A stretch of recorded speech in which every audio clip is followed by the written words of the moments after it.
विद्यार्थी मित्रों, पार्ट 1 में हमने देखा कि लेखक उनके दोनों मित्रों ने अपने अपने ढंग से उत्तर दिया कि देश उन्नति प्रगति क्यों नहीं कर रहा है।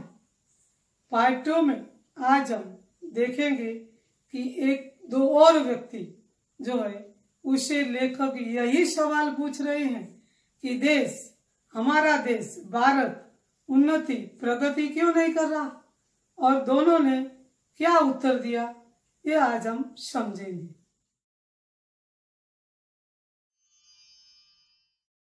तीसरा व्यक्ति एक स्त्री है। लेखक की मित्र एक स्त्री है जो 7-8 वर्षों से अपने को भारतीय बताकर बड़े प्रेम और श्रद्धा से, बड़ी तत्परता से वे भारत की सेवा कर रही है, बड़े प्रेम से सेवा कर रही है, बड़ी श्रद्धा से वो सेवा कर रही है भारत के लोगों की। असहयोग आंदोलन में वे जेल भी जा चुकी। इतना भारतीय होने का उसे गर्व भी है और प्रेम भी है। कई कारणों से भारतीयों का निकटतम अनुभव कई कार्य क्षेत्रों में हुआ है। बहुत ही नजदीक से उसे ये अनुभव हुआ है। उनको भी मैंने घेरा, यानी कि लेखक ने कहा उसे भी मैंने घेरा क्योंकि वह मेरी मित्र है। उनको भी मैंने घेरा। उनका उत्तर था तुम लोग बड़े आलसी हो। यानी कि लेखक ने उसे प्रश्न पूछा था कि हमारा देश यानी कि भारत प्रगति क्यों नहीं कर रहा, उन्नति क्यों नहीं कर रहा। इसके उत्तर में यह स्त्री मित्र कह रही है कि तुम लोग यानी कि भारतीय लोग आलसी बहुत। उसका उत्तर था तुम लोग बड़े आलसी हो, अर्थात हम लोगों ने श्रम का महत्व नहीं पहचाना। जैसे कि तो संस्कृत कवि ने यही कहा है कि सुतेना सिंहना मुखमा हरणाओ प्रवेशता नहीं। सिंह को अपने भोजन के लिए भी प्रयत्न करना पड़ता है, मेहनत करनी पड़ती है। तो ये स्त्री मित्र भी यही कहती है कि तुम लोग आलसी हो, मेहनत नहीं करते, श्रम का महत्व आप लोग नहीं पहचानते। मेहनत करना तो हमने मर भूखों का काम समझ रखा। जो लोग बहुत गरीब है, जिसके पास कुछ नहीं है, वही श्रम करते हैं, ऐसा हम भारतीय लोग ऐसा मानते हैं, ऐसा समझते हैं। ऐसे स्त्री मित्र, लेखक की जो मित्र है ऐसा कह रही है। बड़े लोगों का काम केवल बैठे रहना है, आराम से ठाठ मार से अपनी जिंदगी को जीना है। हम भूल गए कि संसार में जो बड़े हुए हैं वे सब अथाग परिश्रमी रहे। किसी भी महान व्यक्ति को अगर आप देखेंगे तो वो बहुत परिश्रमी रहे, बहुत मेहनत की है, परिश्रम किया है। अगर हम अब्दुल कलाम की बात करें, उसके जीवन को हम देखें तो बहुत मेहनत करके वो आगे बढ़े। जब हम परिश्रम ही नहीं करेंगे तो सफलता कैसे पाएंगे। बिना परिश्रम तो कुछ नहीं है। आरंभ शुरू तो हम है, यानी कि शुरुआत हम बहुत मेहनत से करते हैं, शुरवीरता से करते हैं, पर हमें लगन नहीं, काम की जो लगन होनी चाहिए वो हमें नहीं। इसी कारण हम अपने रोजगार में, न अपने दोस्ती संबंधी या सार्वजनिक कार्य में सफल होते हैं। हम सफल नहीं होते हैं। इसका कारण लेखक की यह स्त्री मित्र बता रही है कि हम इसलिए सफल नहीं होते कि हम मेहनत नहीं करते, लगन से काम नहीं करते, रोने पीटने जोकने में जितना समय हम बिताते हैं उतना यदि काम में बितावे तो हमें देश की और अपनी काया पलट सकते हैं। थोड़ी थोड़ी बातें हो, थोड़ा थोड़ा दुख हो, कोई भी कष्ट हो, तो हम रोने बैठ जाते हैं, दूसरों को हमारा कष्ट हम कहते रहते हैं। स्त्री मित्र कहती है, यदि हम देश की काया पलट करना चाहते हैं तो हमें काम करना चाहिए, आलसी नहीं बने रहना चाहिए। चौथा व्यक्ति एक बड़ी वृद्धा स्त्री थी जो लेखक की मित्र थी। वे संसार में प्रसिद्ध थे, यानी लोग उसे जानते थे। मेरे कुल से उनका बड़ा प्रेम था, मेरा पितामही तुल्य थी। उनको भी मैंने तंग किया, यानी लेखक कहते हैं मैंने उसे परेशान किया। आपने तो अपने 40 वर्ष हमारे देश की विविध सेवाओं में लगा दिए। हमारे भारत यानी कि इंडिया की सेवा में उन्होंने 40 साल यहाँ पर लगा दिए। विविध सेवाएं वो करती थी। लेखक कहते हैं उसे आपको बतलाना ही होगा कि हमारा क्या दोष है, कि हमारा देश प्रगति क्यों नहीं कर रहा है, जिससे हमारी उन्नति नहीं होती, प्रगति नहीं होती। थोड़े में उनका उत्तर था, तुम लोगों में उदारता नहीं। लेखक की ये चौथी मित्र वृद्धा बता रही है कि भारतीय लोगों में उदारता की भावना नहीं है। विस्तार से उदाहरण देकर उन्होंने बतलाया कि भारत में लोग दूसरों को आगे नहीं बढ़ाते, स्वयं को ही आगे रखना चाहते हैं, वो खुद आगे बढ़े, ऐसा करते हैं। गुणी नवयुवकों को अपनी योग्यता दिखलाने का मौका नहीं देते। जो युवक गुणवान है, स्किल है, लेकिन उसे आगे बढ़ाने का मौका नहीं मिलता, क्योंकि उदारता की भावना नहीं है। उनके मरने के बाद उनका काम ही खराब हो जाता है। काम खराब वो करते हैं, लेकिन उसे आगे बढ़ाने का वो उसे प्रयत्न नहीं करते। जो उसकी चौथी मित्र वृद्धा है, उसका यह कहने का भाव है। वास्तव में वृद्धा की बातें ठीक थी। अंत तक पिता पुत्र का घर का काम नहीं बदलाता। पिता कई बार ऐसा होता है कि उसे घर का काम बदलाना चाहिए, तो ऑफिस का काम जो करता है वो बदलाना चाहिए, या वो व्यापारी हो तो उसे दुकान का काम बताना चाहिए, वो नहीं बताता। कितने ही कुटुंब इसके कारण नष्ट हो गए, क्योंकि उसे कुछ आता ही नहीं। जब उसके पिता की मृत्यु हो जाती है तो वो काम ठप हो जाता है, बंद हो जाता है। बड़े बड़े गुणी अपने विद्या साथ लेकर मर गए। उसे पता होता है अच्छी अच्छी विद्या आती है, तो कला आती है, लेकिन वो सिखलाते ही नहीं है, तो वो नष्ट हो जाती है। इस कारण कितने वैज्ञानिक आविष्कार, औषधियाँ आदि लुप्त हो गई। आहिस्ते आहिस्ते वो औषधि लुप्त हो जाती है। जो वैज्ञानिक आविष्कार करते हैं तो वो बाद में अगर जो पीढ़ी है, जो नवयुवक है, उसे अगर वो बतलाए, सिखाए, और औषधि जो वन में भटक कर वो खोजते हैं वो उसे बताए, ये औषधि इसमें काम आती है, तो औरों को वो उपयोगी हो सके। लेकिन ये न बताने के कारण वो लुप्त हो गई।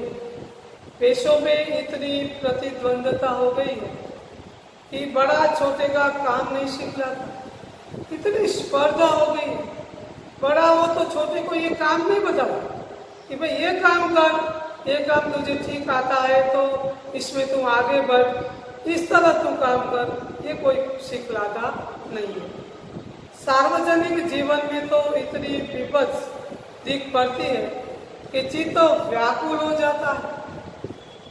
ये वृद्धा स्त्री कहती है कि सार्वजनिक अगर हम जीवन को देखें तो हमारा चित्त व्याकुल हो जाता है। ऐसा काम होता है, इतना काम बिगड़ता। इसकी तरफ ध्यान नहीं दिया जाता, काम बिगड़ जाता है, इसकी ओर कोई ध्यान नहीं देता। सारांश यह है कि ठीक समय से उपयुक्त काम न उठाकर और अपने काम में गर्व न रखकर उसके करने में दूसरों के प्रति अपनी जिम्मेदारी को न अनुभव कर अपने काम की एक एक तपशील की समझकर उसमें दक्षित होकर परिश्रम के साथ उसे स्वयं न कर और उदारता के साथ उसे दूसरों को न सिखाकर हम अपना नाश कर रहे हैं। लेखक कहते हैं कि हमें अपने काम में गर्व नहीं है और हम अपनी जिम्मेदारी नहीं समझते, हम आलसी है।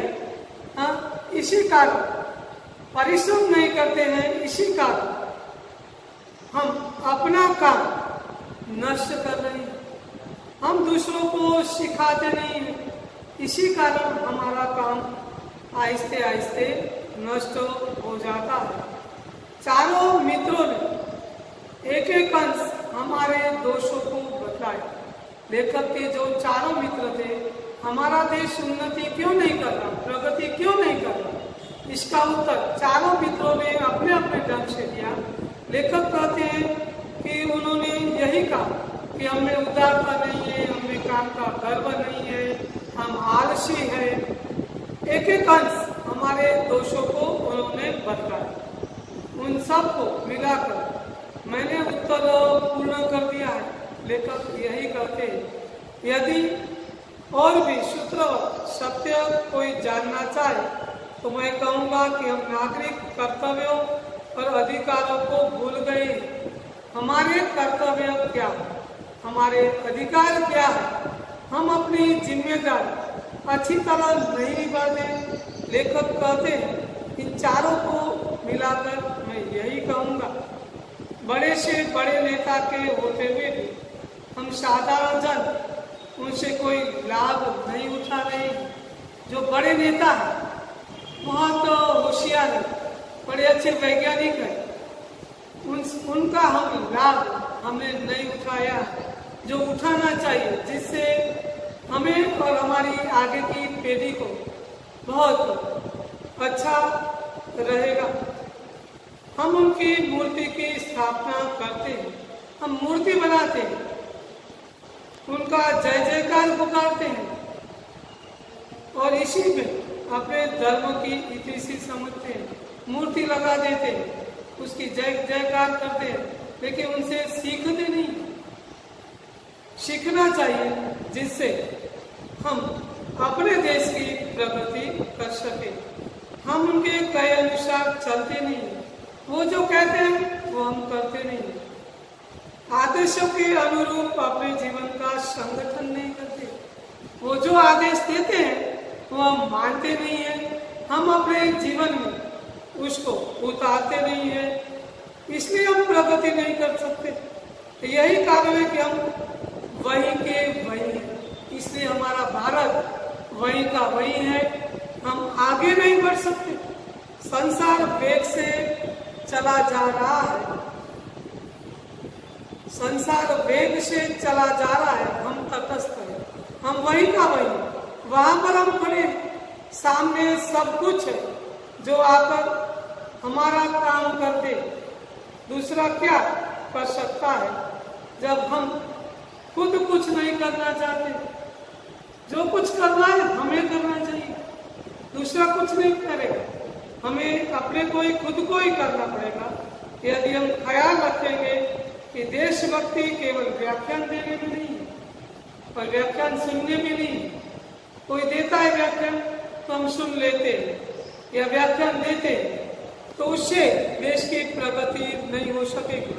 किंतु ठीक तरह से काम करने में, कार्य करने में, हमें अपना कर्तव्य निभाने में यदि हम यह अनुभव कर सके कि हम कर्तव्य ठीक प्रकार करते हैं तो हम किसी भी देश की क्यों न, हम केवल धोबी, दर्जी, किसान, मजदूर, दुकानदार, पहरेदार, गांव शिक्षक ही क्यों नहीं, हमारा कार्य क्षेत्र संकुचित ही क्यों नहीं, फिर भी हम प्रगति कर सकते हैं।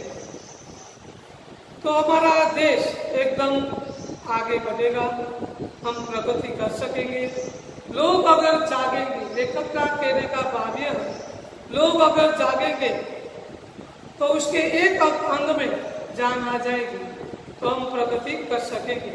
हमारे व्यक्तिगत जीवन के संगठित होते ही सारा देश और मनुष्य समाज स्वतः संगठित हो जाएंगे, और सब संगठित हो जाएंगे तो हम प्रगति जरूर कर सकेंगे, हम उन्नति जरूर कर सकेंगे। देश को केवल उपयुक्त नागरिकों की आवश्यकता, जो अपना काम बहुत निष्ठा से, ईमानदारी से, प्रेम से करते हैं, अपने काम में वो गर्व लेते हैं और उसमें उदारता है, किसी दूसरे प्रकार के मनुष्य या वस्तु की नहीं है। का खाने का भाव यह है, अगर हम जिम्मेदारी से काम करेंगे तो देश उन्नति जरूर करेगा।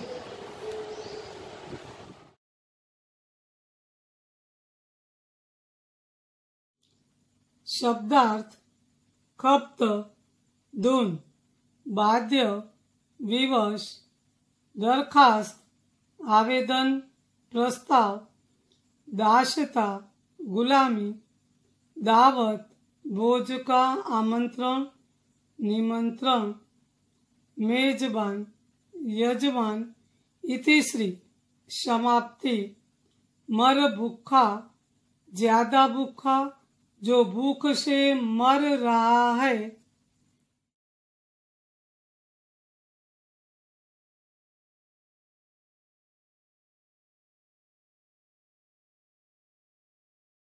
मुहावरे। एक, नाक में दम करना, जीना हराम कर देना। इतिश्री, समझना, अंत मान लेना, ज्यों को त्यों पड़े होना, उन्नति न होना।